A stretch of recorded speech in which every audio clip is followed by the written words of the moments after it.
observation this evening is there are some innovations right now emerging that are without historical precedent. There are new recovery support institutions and a new recovery culture emerging that transcends the recovery fellowships in the United States, where people stand up and no longer see themselves necessarily as just members of AA or NA or Women for Sobriety or Secular Organization for Sobriety or on, but actually are for the first time sort of becoming awakened culturally and politically and standing up as people in recovery or families in recovery and building new recovery support institutions that are not recovery mutual aid and not professional treatment. So we're going to talk about how this space, if you will, between treatment and recovery mutual aid is beginning to get filled in. And at the very end, we'll say, you know, what are the implications of some of these changes for the future of recovery in the United States and the future of treatment? I want to begin by paying homage to how deep and how far back the history of recovery goes in the United States.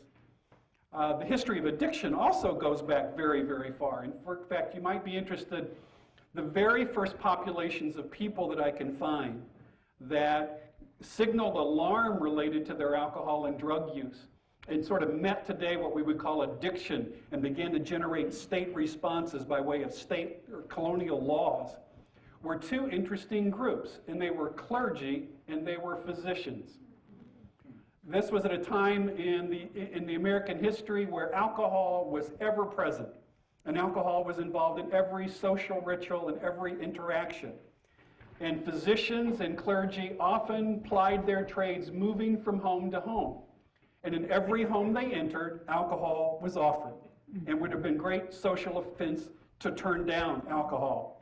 And I can assure you the level of spiritual care and medical care in the mornings was far superior to that as the day progressed, you know, during this time period.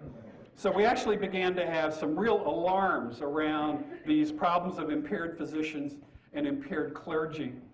But we don't have much evidence of a fully developed concept of addiction, and we have virtually no concept of recovery until we get into the 1730s. And that's not going to happen in Euro-American colonies. It's really going to happen in Native American communities.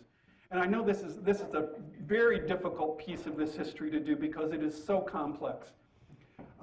When I began to collaborate with Native American communities on writing a book on the history of recovery among Native American tribes, the conclusion I came to after our first year of research was virtually everything I had been taught about the relationship between